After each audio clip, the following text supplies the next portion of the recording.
Sapiens by Yuval Harari. Part 4 The Scientific Revolution. Chapter 19 And they lived happily ever after. The last 500 years have witnessed a breathtaking series of revolution. The earth has been united into a single ecological and historical sphere. The economy has grown exponentially, and humankind today enjoys the kind of wealth they used to be the stuff of in fairy tales. Science and industrial revolution have given humankind superhuman powers and practically limitless energy. The social order has been completely transformed, as have politics, daily life, and human psychology.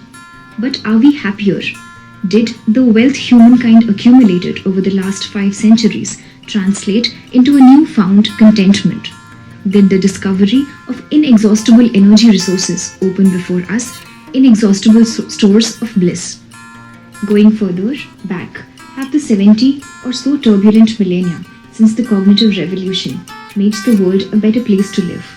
Was the Neil Armstrong, whose footprints remains intact in the windless moon, happier than the nameless hunter-gatherer who 30,000 years ago left the handprint on the wall of Shovet Cave?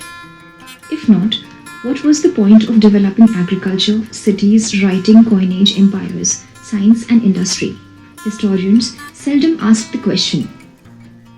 They do not ask whether the citizens of the Uruk and Babylon were happier than their foraging ancestors, whether the rise of Islam made Egyptians more pleased with their lives, or how the collapse of European empire in the Africa has influenced the happier countless millions. Yet, these are the most important questions one can ask of history. Most current ideological and political programs are based on rather flimsy ideas concerning the real source of human happiness. Nationalists believe that political self-determination is essential for our happiness.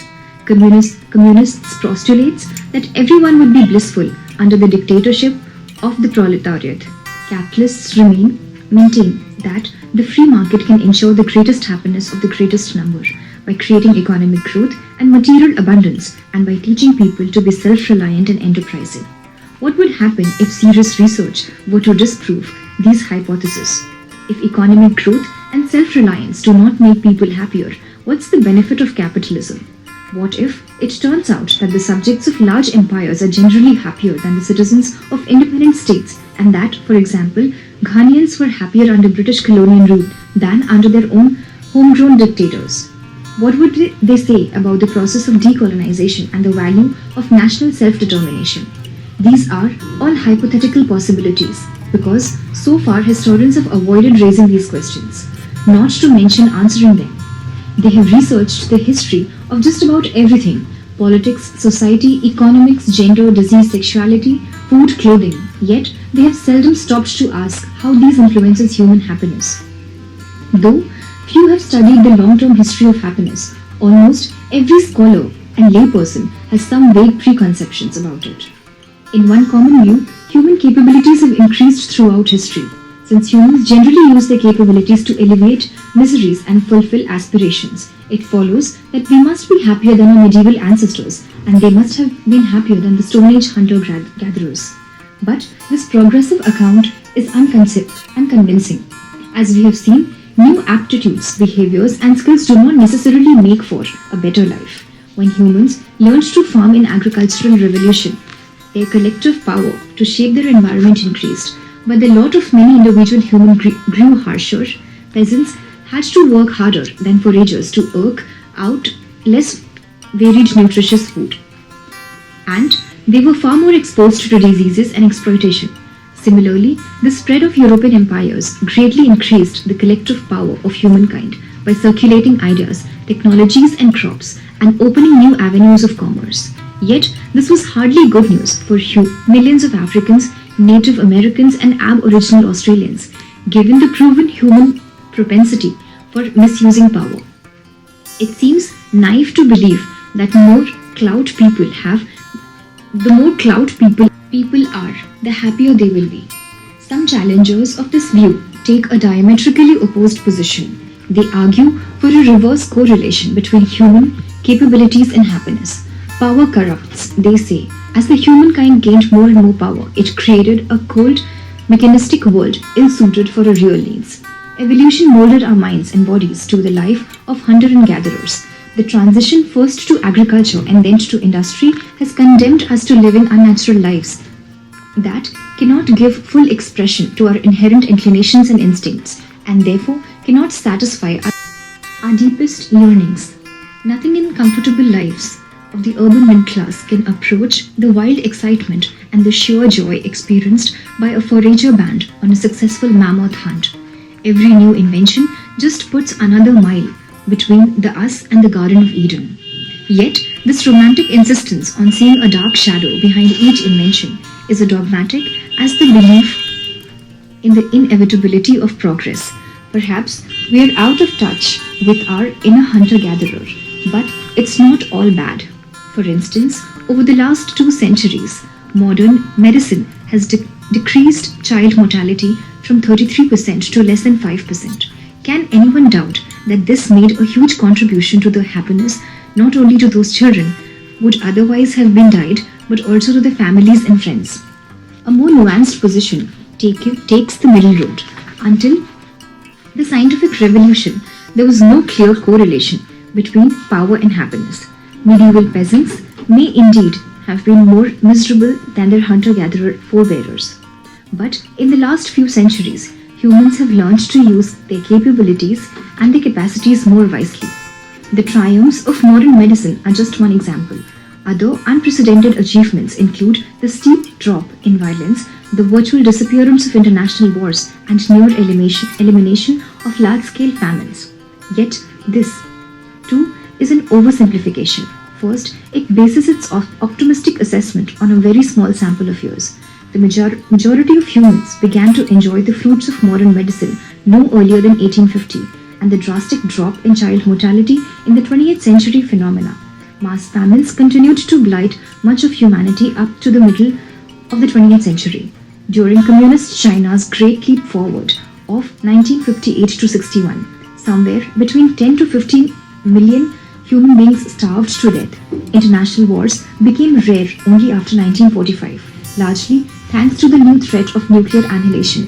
Hence, though the last few decades have been an unprecedented golden age for humanity, it is too early to know whether this represents a fundamental shift in the currents of history or an ephemeral eddy to a good fortune. When judging modernity, it is also too tempting to take a viewpoint of 21st century middle-class Westerner. We must not forget the viewpoints of 19th century Welsh coal miner, Chinese opium addict, or Tasmanian Aborigine. The Truganini is no less important than Homer Simpson. Secondly, even the brief golden age of the last half-century may turn out to have sown the seeds of future catastrophe.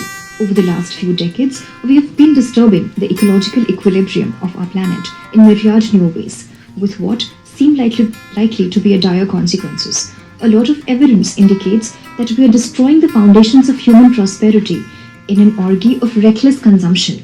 Finally, we can congratulate ourselves on the unprecedented accomplishments of modern sapiens only if we completely ignore the fate of all other animals.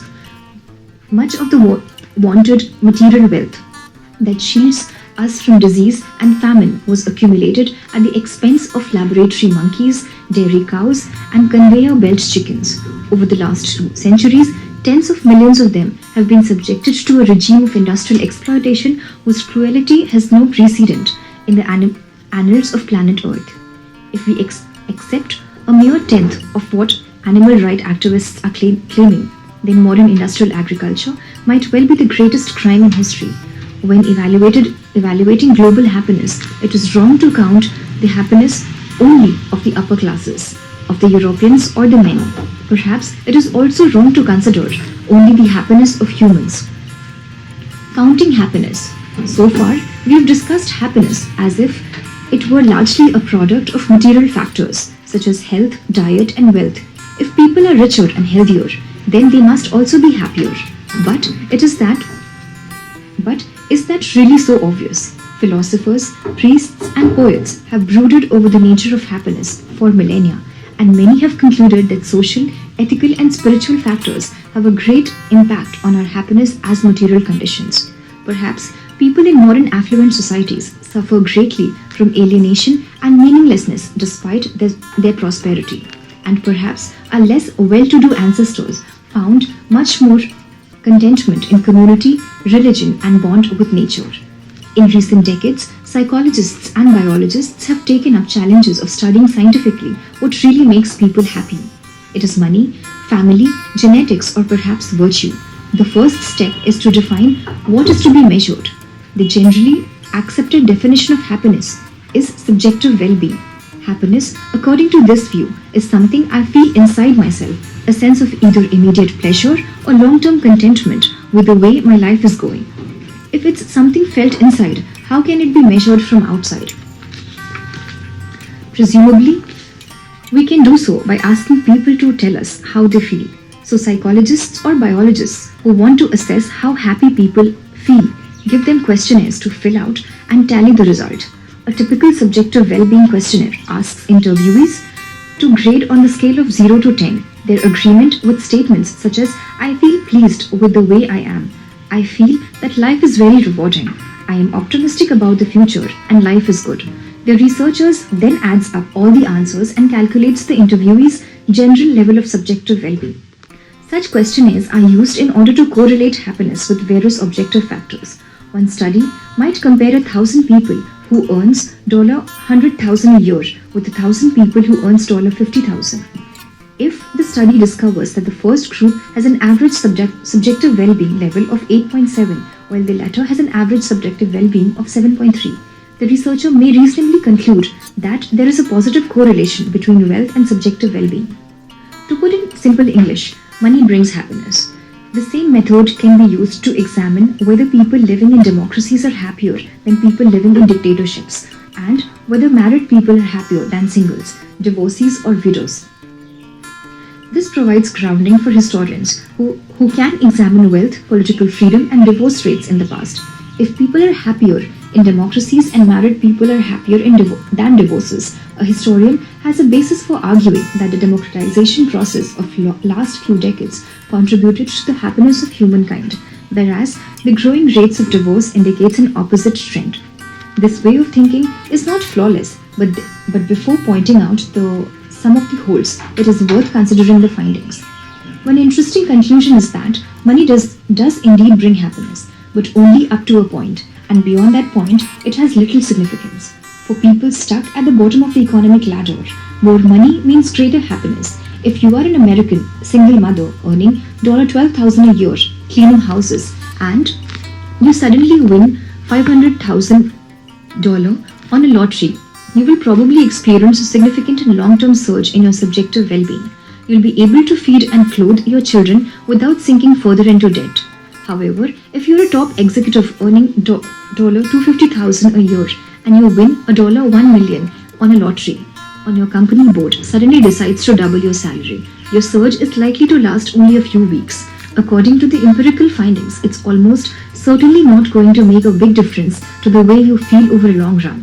You'll buy a snazzier car, move into a palatial home, get used to drinking Petrus and instead of California Cabernet, but it'll soon all seem routine and unexceptional.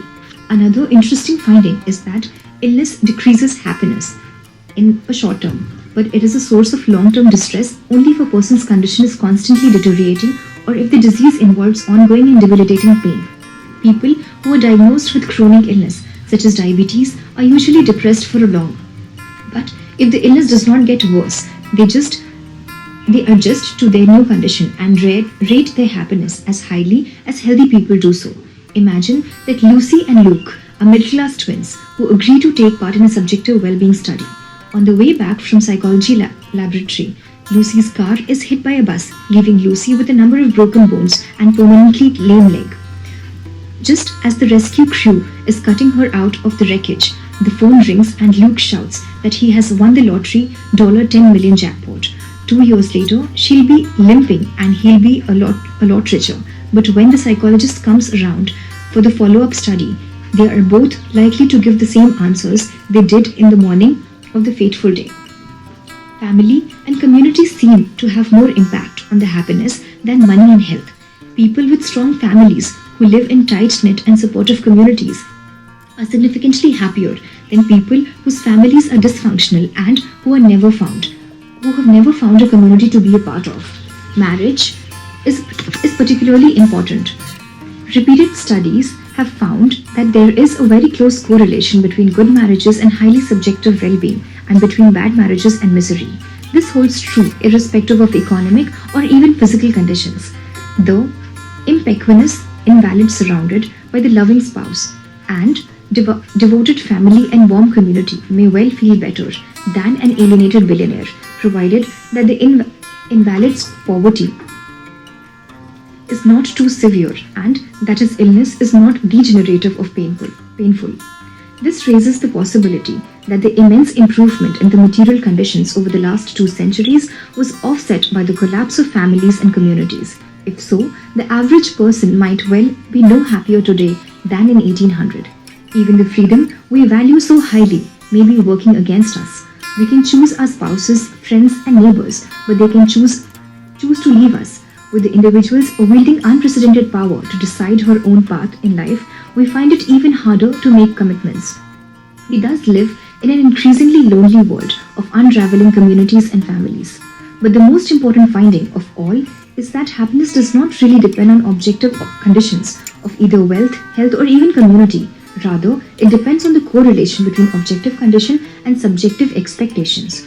If you want a bullock cart and get a bullock cart, you are content. If you want a brand new Ferrari and get only a second-hand Fiat, you feel deprived. This is why winning the lottery has over time the same impact on people's happiness as debilitating car accident. When things improve, expectations balloon, and consequently even dramatic improvements in objective conditions can leave us dissatisfied. When things deteriorate, expectations shrink, and consequently even a severe illness might leave us pretty much happy as we were before. You might say that we didn't need a bunch of psychologists and their questionnaires to discover this. Prophets, poets, philosophers realized thousands of years ago that being satisfied with what you already have is more important than getting more of what you want.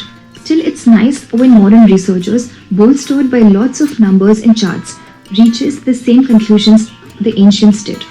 The crucial importance of human expectation has far-reaching implications of understanding the history of happiness. If happiness depended only on objective conditions such as wealth, health and social relations, it would have been relatively easy to investigate its history. The finding that it depends on subjective expectations makes the task of historians far harder. We, moderns, have an arsenal for tranquilizers and painkillers at our disposal, but our expectations of ease and pleasure and our intolerance of inconvenience and discomfort have increased to such an extent that we may well suffer from pain more than any ancestors ever did. It's hard to accept this line of thinking. The problem is a fallacy of reasoning embedded deep in our psyches. When we try to guess or imagine how happy other peoples are now, or happy people in the past were, we inevitably imagine ourselves in their shoes. But that won't work because it pastes our expectations onto material conditions of others. In modern affluent societies, it is customary to take a shower and change your clothes every day. Medieval peasants went without washing for months on end and hardly ever changed their clothes. The very thought of living like that, filthy and reeking to the bone, and abhorrent to us. Yet, medieval peasants seem not to have minded. They were used to feel and smell of long, unlaundered shirts. It's not that they wanted a change of clothes but couldn't get it. They had what they wanted, so at least as far as clothing goes, they were content. That's not surprising when you think of it. After all, our chimpanzees' cousins seldom wash and never change their clothes, nor are we disgusted by the fact that our pet dogs and cats don't shower or change their coats daily. We pat, hug, kiss them all the same. Small children in affluent societies often dislike showering, and it takes them years of education and parental discipline to adopt this supposedly attractive custom. It is all a matter of expectations. If happiness is determined by expectations, then two pillars of a society, mass media and the advertising industry, may unwittingly be depleting the globe's reservoir of contentment. If you were an 18-year-old youth in a small village 5,000 years ago, you'd probably think you were good looking because there were only 50 other men in your village, and most of them were either old, scarred, and wrinkled, or still little kids. If you are a teenager today, you're a lot more likely to feel inadequate. Even if other guys at the school are ugly, you don't measure yourself against them, but against the movie stars, athletes, supermodels you see all on television, Facebook, and giant billboards. So, maybe third world discontent is fomented not merely by poverty, disease, corruption, and political oppression, but also mere exposure to the first world standards. The average Egyptian was far less likely to die from starvation, plague, or violence under Hosni Mubarak than under Ramses II or Cleopatra. Never had the material conditions of the most Egyptians been so good. You'd think they would have been dancing in the streets in 2011, thanking Allah for their good fortunes. Instead, they rose up furiously and overthrew Mubarak. They weren't comparing themselves to their ancestors under pharaohs, but rather their contemporaries in Obama's America. If that's the case, even immortality might lead to discontent. Suppose science comes up with cures of all diseases, effective anti-aging therapies, and regenerative treatments that keeps people infinitely young. In all likelihood, the immediate result will be an unprecedented epidemic of anger and anxiety. Those unable to afford the new miracle treatment, the vast majority of people will be beside themselves with rage. Throughout history, the poor and oppressed comforted themselves with the thought that at least death is even-handed, that the rich and powerful will also die. The poor will not be comfortable with the thought that they have to die, while the rich will remain young and beautiful forever. But the tiny minority able to afford the new treatments will not be euphoric either. They will have much to be anxious about. Although the new therapies could extend life and youth, they cannot revive corpses. How dreadful to think that my loved ones, can live forever. But only if we don't get hit by a truck or blown by a smithereens by the terrorists. Potentially, immortal people are likely to grow averse to taking even slightest risk, and the agony of losing a spouse, child, or close friends will be unbearable. The chemical happiness. Social scientists distribute subjective well-being questionnaires and correlate the results with socio-economic factors such as the wealth and political freedom. Biologists use the same questionnaire but correlate the answers people give with biochemical and genetic factors. Their findings are shocking. Biologists told that our mental and emotional world is governed by biochemical mechanisms shaped by millions of years of evolution. Like all other mental states, our subjective well-being is not determined by external parameters such as salary, social relations, or political rights. Rather, it is determined by a complex system of nerves, neurons, synapses, and various biochemical substances such as serotonin, dopamine, and oxytocin. Nobody is ever made happy by winning a lottery, buying a house, getting a promotion, or even finding true love. People are made happy by one thing and one thing only: pleasant sensations in their body. A person who just won a lottery or found new love and jumps from joy is not really reacting to the money or the lover. She is reacting to various hormones coursing through her bloodstream and to the storm of electric signals flashing between different parts of her brain. Unfortunately, for all hopes of creating heaven on earth, our internal biochemical system seems to be programmed to keep happiness levels relatively constant. There's no natural selection for happiness as such. A happy hermit's genetic line will go extinct as the genes of pair of anxious parents get carried onto the next generation. Happiness and misery play a role in evolution only to the extent that they encourage or discourage survival and reproduction. Perhaps it's not surprising then that evolution has molded us to be neither too miserable nor too happy. It enables us to enjoy a momentary rush of pleasant sensations, but these never lasts forever. Sooner or later, they subside and give place to unpleasant sensations. For example, evolution provided pleasant feelings as reward to males who spread their genes by having sex with fertile female. If sex was not accompanied by such pleasures, few males would bother. At the same time, evolution made sure that these pleasant feelings quickly subsided. If orgasm were to last forever, The very happy males would die of hunger for lack of interest in food and would not take the trouble to look for additional fertile females. Some scholars compare human biochemistry to an air conditioning system that keeps the temperature constant. Come heat waves or snowstorms, events might momentarily change the temperature, but the air conditioning system always returns the temperature to the same set point. Some air conditioning systems are set at 25 degrees Celsius, others are set at 20 degrees. Human happiness conditioning system also differs from person to person. On a scale from 1 to 10, some people are born with a cheerful biochemical system that allows their mood to swing between levels of 6 and 10, stabilizing with time at 8.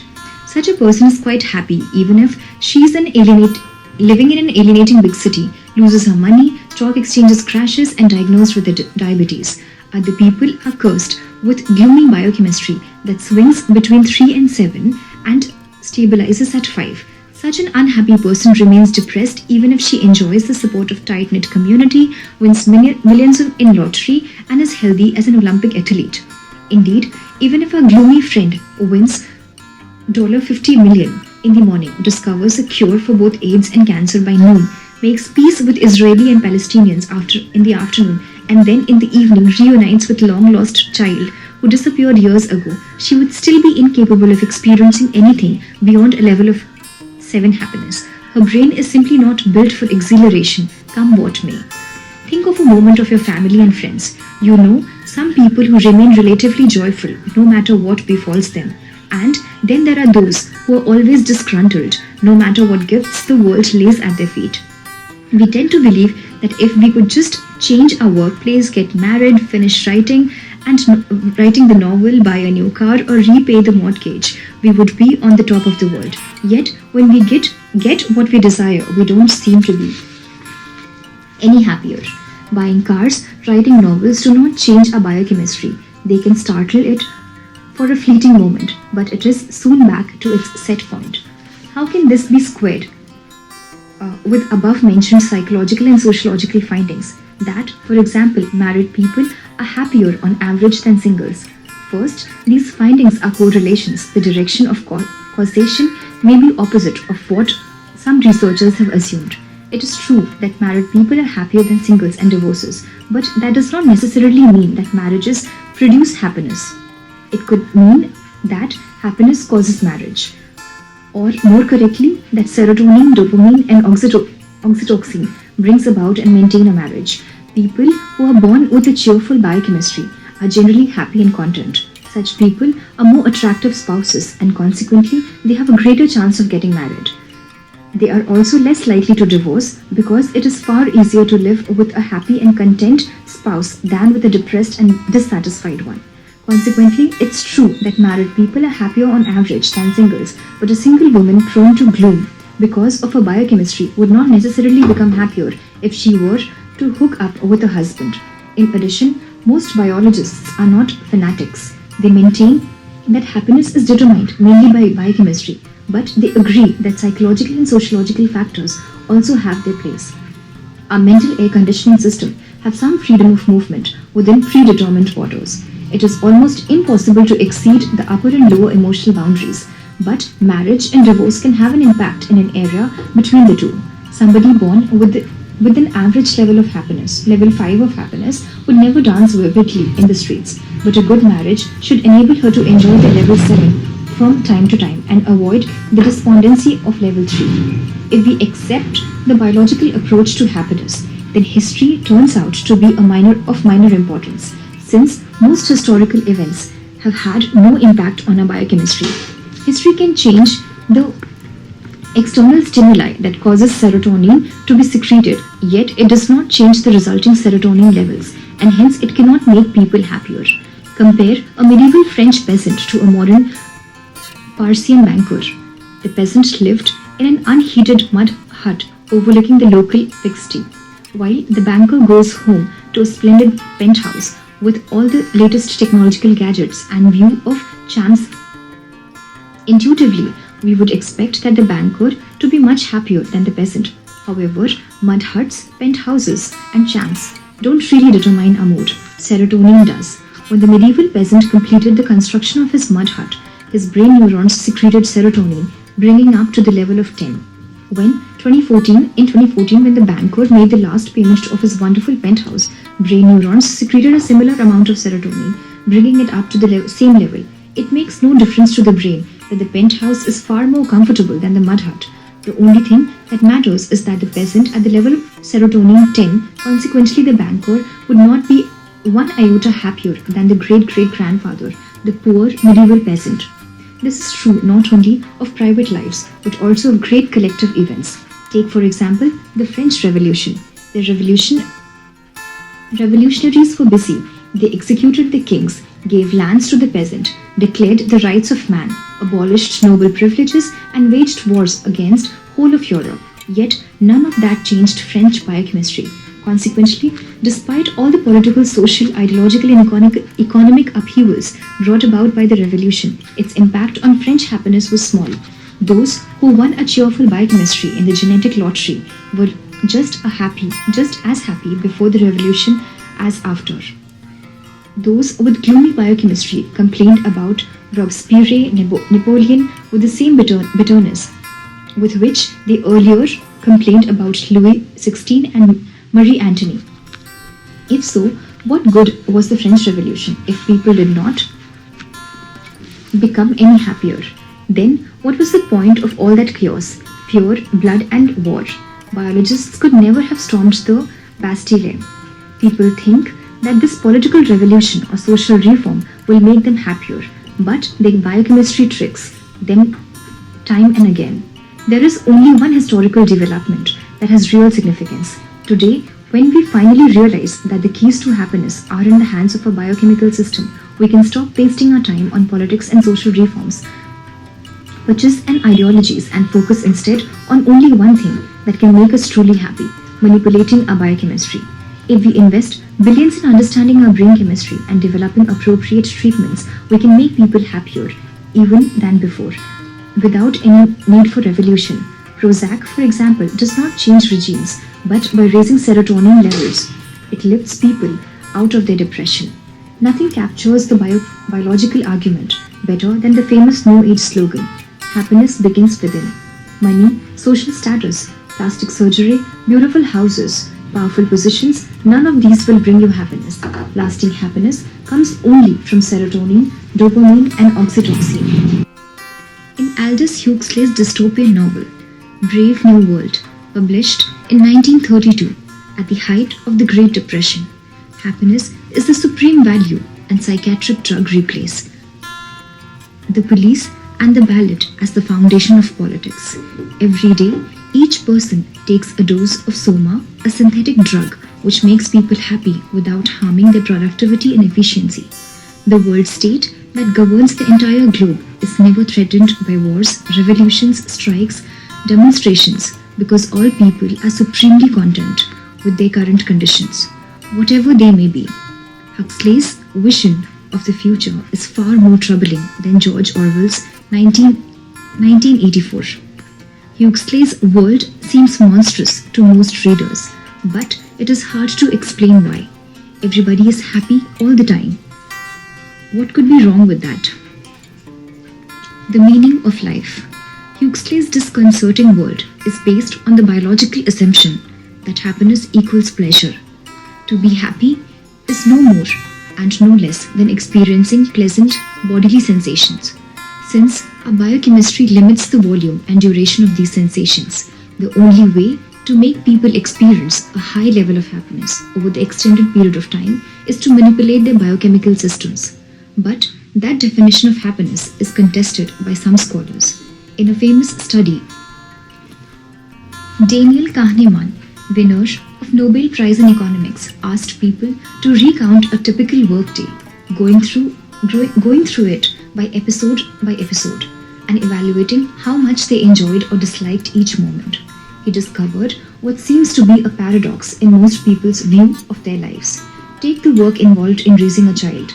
Kahneman found that when counting moments of joy and moments of drudgery, bringing up a child turns out to be a rather unpleasant affair. It consists largely of changing nappies, washing dishes, and dealing with temper tantrums, which nobody likes to do. Yet, most parents declare that their children are the chief source of happiness. Does it mean that people don't really know what's good for them? That's one opinion. Another is that findings demonstrate that happiness is not the surplus of pleasant over unpleasant moments. Rather, happiness consists in seeing one's life in its entirety as meaningful and worthwhile. There is an important cognitive and ethical component to happiness. Our values make all the difference to whether we see ourselves as miserable slaves to baby dictators or lovingly nurturing a new life. As netizens put it, if you have a why to live, you can bear almost any how. A meaningful life can be extremely satisfying, even in the midst of hardship, whereas a meaningless life is a terrible ordeal, no matter how comfortable it is. Though people in all cultures and eras have felt the same type of pleasures and pains, the meaning they have ascribed to their experiences has probably varied widely. If so, the history of happiness might have been far more turbulent than biologists imagine. It's a conclusion that does not necessarily favor modernity. Assessing life minute by minute, medieval people certainly had it rough. However, if they believed the promise of everlasting bliss in the afterlife, they may well have viewed their lives as far more meaningful and worthwhile than modern secular people, who in the long term can expect nothing but complete and meaningless oblivion. Asked, are you satisfied with your life as a whole? People in the Middle Ages might have scored quite highly in subjective well-being questionnaire. So, our medieval ancestors were happy because they found meaning in life in a collective delusions about afterlife. Yes, as long as nobody punctured their fantasies, why shouldn't they? As far as we can tell from a purely scientific viewpoint, human life has absolutely no meaning. Humans are the outcome of blind evolutionary processes that operate without goal or purpose. Our actions are not part of some divine cosmic plan, and if planet Earth were to blow up tomorrow morning, the universe would probably keep going about its business as usual. As far as we can tell at this point, human subjectivity would not be missed. Hence, any meaning that people ascribe to their lives is just a delusion. The other worldly meanings medieval people found in their lives were no more deluded than the modern humanist, nationalist and the capitalist meanings modern people find. The scientists who say her life is meaningful because she increases the store of human knowledge, the soldier who declares that his life is meaningful because he fights to defend his motherland, and the entrepreneur who finds meaning in building a new company are no less delusional than their medieval counterparts, who found meaning in reading scriptures, going to crusade or building new cathedrals. So, perhaps happiness is synchronizing one's personal delusions of meaning with the prevailing collective delusions. As long as the personal narrative is in line with the narratives of people around me, I can convince myself that my life is meaningful and I find happiness in that conviction. This is quite depressing conclusion. Does happiness really depend on self-delusion? Know thyself.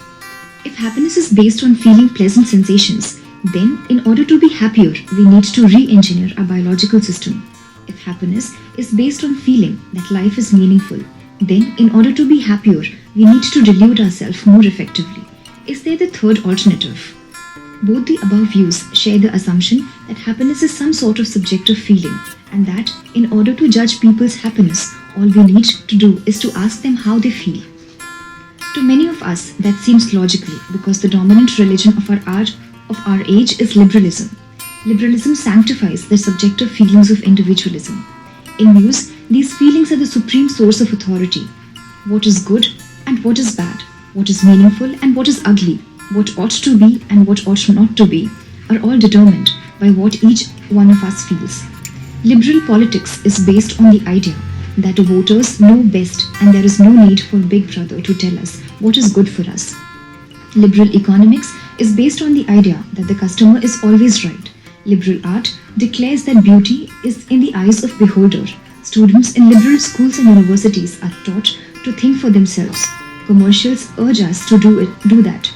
Action films, stage dramas, soap operas, novels and catchy pop songs indoctrinate us constantly. Be true to yourself. Listen to yourself. Follow your heart. Jean-Jacques Rousseau stated in his most classically, "What I feel to be good is good. What I feel to be bad is bad." People who have been raised from infancy on a diet of such slogans are prone to believe that happiness is a subjective feeling and that each individual best knows whether she is happy or miserable. Yet, this view is unique to liberalism. Most religion and ideologies throughout history stated that there are objective yardsticks of goodness and beauty, and for how things ought to be. They were suspicious about the feelings and preferences of an ordinary person. At the entrance of the temple of Apollo at Delphi, pilgrims were greeted by the inscription, "Know thyself." The implication was that the average person is ignorant of his true self and is therefore likely to be ignorant of true happiness. Freud would probably concur, and so would Christian theologians. St. Paul, St. Augustine knew perfectly well that if you asked people about it, most of them would prefer to have sex than to pray to God. Does that prove that having sex is the key to happiness? Not according to Paul and Augustine. It proves only that humankind is sinful by nature and that people are easily seduced by Satan. From a Christian viewpoint, the vast majority of people are in more or less the same situation as heroin addicts. Imagine that a psychologist embarks on a study of happiness among drug users. He polls them and finds that they declare, every single of them, that they are only happy when they shoot up. Would the psychologist publish a paper declaring that heroin is the key to happiness? The idea that feelings are not to be trusted is not restricted to Christianity, at least when it comes to the value of our feelings. Even Darwin and Dawkins might find common grounds with St. Paul and St. Augustine. According to the selfish gene theory, natural selection makes people like other organisms. Choose what is good for you, reproduction for the genes, even if it is bad for you as an individual. Most males spend their lives toiling, worrying, competing and fighting instead of enjoying peaceful bliss because their DNA manipulates them for its own selfish aims. Like Satan, DNA uses fleeting pleasures to tempt people and place them in its power. Most religions and philosophies have constantly taken a very different approach to happiness than liberalism does. The Buddhist's position is particularly interesting. Buddhism has assigned the question of happiness more important than perhaps any other human creed. For 2500 years, Buddhists have systematically studied the essence and cause of happiness, which is why there is a growing interest among the scientific community, both in their philosophy and their meditation practices. Buddhism shares the basic insight of biological approach to happiness, namely that happiness results from processes occurring within one's body and not from events in the outside world. However, starting from the same insight, Buddhism reaches very different conclusions. According to Buddhism, most people identify happiness with pleasant feelings while identifying sufferings with unpleasant feelings. People consequently ascribe immense importance to what they feel, craving to experience more and more pleasures while avoiding pain. Whatever we do throughout our lives, whether scratching our legs, fidgeting slightly in the chair, or fighting world wars, we are just trying to get pleasant feelings. The problem, according to Buddhism, is that our feelings no more than fleeting vibrations, changing every moment, like the ocean waves. If 5 minutes ago I felt joyful and purposeful, how these feelings are gone, and I might well be sad and dejected. So if I want to experience pleasant feelings, I have to constantly chase them while driving away the unpleasant feelings. Even if I succeed, I immediately have to start all over again without ever getting any lasting rewards for my troubles. Why is it so important? What is it so important about obtaining such an ephemeral crisis? Why struggle so hard to achieve something that disappears almost as soon as it arises? According to Buddhism, the root of suffering is neither the feeling of pain, nor of sadness, nor even of meaninglessness. Rather, the real root of suffering is this never-ending and pointless pursuit of ephemeral feeling, which causes us to be in a constant state of tension, restlessness and dissatisfaction.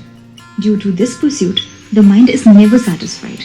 Even when experiencing pleasure, it is not content, because it fears this feeling might soon disappear and craves that this feeling should stay and intensify. People are liberated from suffering not when they experience this and or that fleeting pleasure, but rather when they understand the impermanent nature of their feelings and stop craving them. This is the aim of Buddhist meditation practices. In meditation, you're supposed to closely observe your mind and body, witness the ceaseless arising and passing of your feelings, and realize how pointless it is to pursue them. When the pursuits stop, the mind becomes very relaxed, clear and satisfied. All kinds of feelings go on arising and passing: joy, anger, boredom, lust. But once you stop craving particular feelings, you can just accept them for what they are. You live in the present moment instead of fantasizing about what may have been. The resulting serenity is so profound that those who spend their lives in the frenzied pursuit of pleasant feelings can hardly imagine it. It is like a man standing for decades on the seashore, embracing certain good waves and trying to prevent them from disintegrating while simultaneously pushing back bad waves to prevent them from getting near him. Day in, day out, the man stands on the beach, driving himself crazy with this fruitless exercise.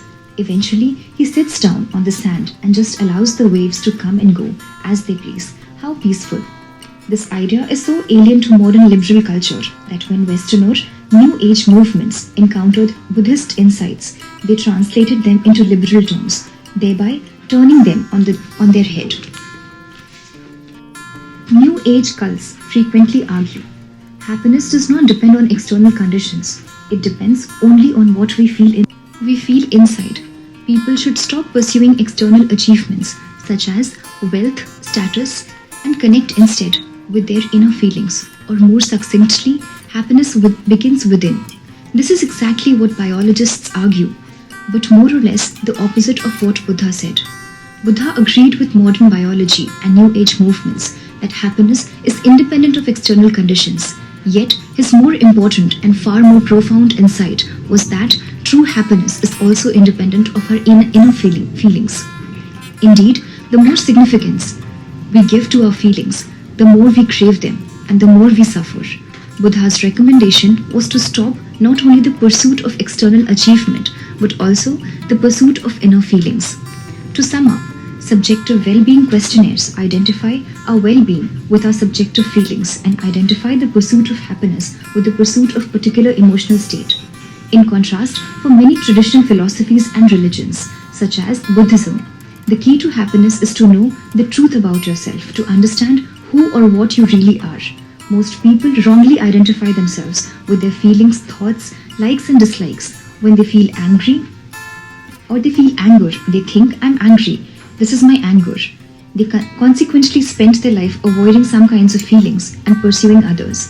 They never realize that they are not their feelings, and the relentless pursuit of particular feeling just traps them in misery.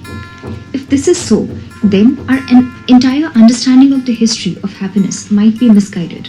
Maybe it isn't so important whether people's expectations are fulfilled and whether they enjoy pleasant feelings.